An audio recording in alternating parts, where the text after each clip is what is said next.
Dito namin ngayon guys, St. Gregory Cathedral dito sa may Bicol, Legazpi, Albay. So yung seller ko guys, ito kami nagkita. Sabi niya dito pala siya nakatira kasi pari pala siya. Diba? Followers ko, pare, si father, follower natin kasi mahilig din sa big bike to. So tayo sa kanya, punta natin yung big bike sa bahay ng kapatid niya. So si father, Diocese of Legazpi. Nahiya ako to. Binarad ko si father, minus 10 ako sa langit. Medyo mababa yung appraise ko sa motor ni sir kasi layo ko eh.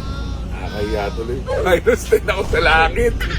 2021 GSA 1250. So, Adventure, 30 liters ang tank. So, ito 8,000 guys. So, ito naman yung Indian Scout. 1,050cc. Ito 4,000 odo lang. Father, ano mas paborito mo dito gamitin? Pag malapit lang po yun. Dito. Pang malapitan lang talaga to. Pag malayo, ito. So, si Father, kapwa natin rider. Dugong rider din talaga.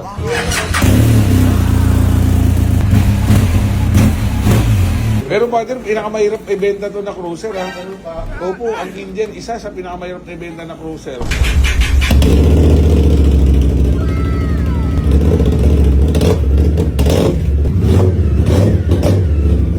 So all good, sobrang finish. Parang bago pa rin, kahit 2021 model. So 4 years old, pero Alaga. manual, booklet, ORCR.